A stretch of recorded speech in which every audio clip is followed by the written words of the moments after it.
तमाम राजनीतिक उठापटक के बाद आज से बिहार में जातीय आधारित गणना की शुरुआत हो गई है।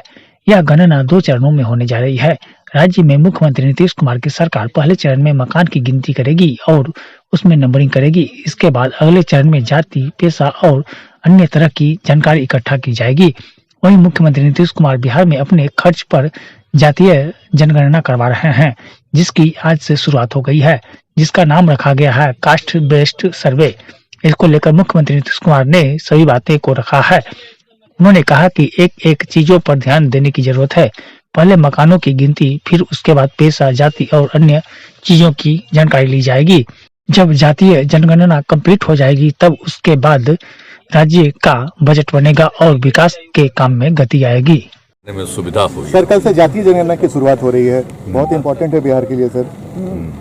हाँ, वो शुरू हो जाएगा तो हमने कहा ही है। तो पहले तो उसके ट्रेनिंग बहुत जरूरी था ना, तो एक एक बार उसका एक एक चीज की समीक्षा कर रहे थे, क्या हुआ। तो एक एक चीज को देखने के बाद हो गया कि सब लोगों को काफी संख्या में ट्रेन किया गया है और उसके बाद सब जगह जा करके एक एक घर में एक एक बात को पूछेंगे, देखेंगे।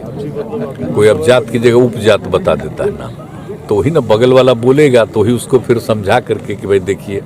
तो इसी तरह से, क्योंकि उपजाति लिखा जाना तो ठीक नहीं ना है, जाति लिखा गया तभी ना संख्या ठीक से होगा।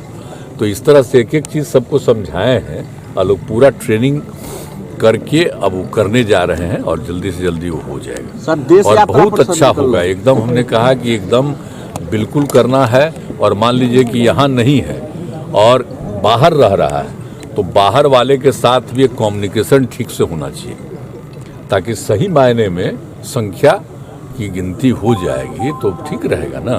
और कौन अलग अलग जातियों का जातीय जनसंख्या भी हो जाएगा और पूरे राज्य की पूरी जनसंख्या हो जाएगी।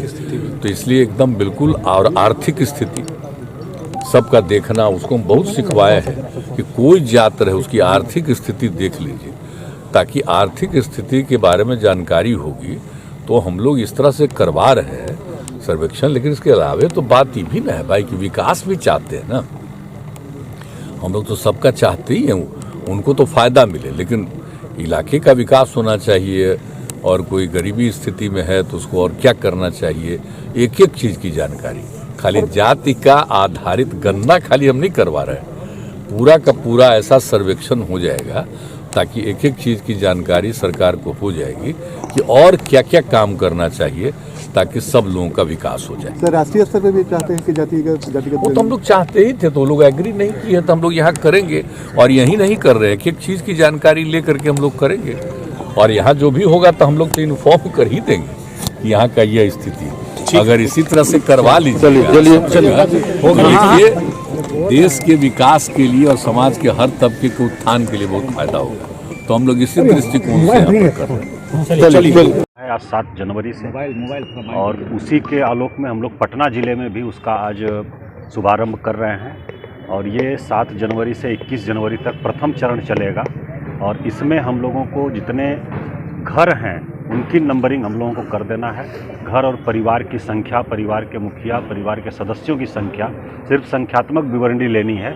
फिर जो हमारा दूसरा फेज चलेगा अप्रैल में, उसमें हम लोग बाकी डिटेल लेंगे। उसमें पूरे 26 कॉलम हैं और सब प्रकार की सामाजिक, आर्थिक और उसके साथ साथ जाति की जानकारी, ये हम लोग सेकंड फेज में लेंगे।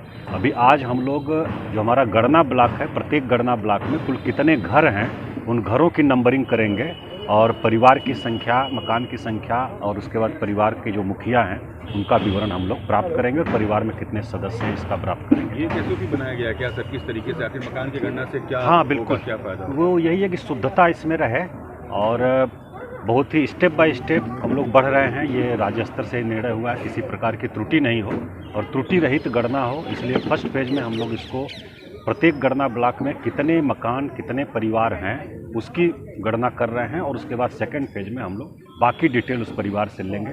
2 फेज में इसीलिए किया गया है कि त्रुटि नहीं हो और उसका डेटा कंपाइलेशन भी आसानी से हो सके। पटना ज़िले में हम लोग बात करें तो कुल 45 हमारे चार्ज हैं, 23 प्रखंड हैं और बाकी सभी हमारे नगर निकाय हैं। और उसके अलावा हम लोग गणना ब्लॉक जो बनाए हैं वो लगभग 12,696 है और इतने ही हमारे गणन कर्मी भी लगे हुए हैं उसमें। उसके अलावा लगभग 2,000 सुपरवाइज़र लगे हुए हैं और ये सभी लोग अपने अपने गणना ब्लॉक में हर घर में जाएंगे और जानकारी प्राप्त करेंगे। और जो उनका डेटा है उसका हम लोग फर्स्ट फेज में डेटा एंट्री सेंट्रलाइज करा रहे हैं, और सेकंड फेज में जो लिया जाएगा उसमें ऐप के माध्यम से डायरेक्ट जो पूछताछ करेंगे, बातचीत करेंगे, उनके माध्यम से सीधे डेटा एंट्री ये लोग करेंगे।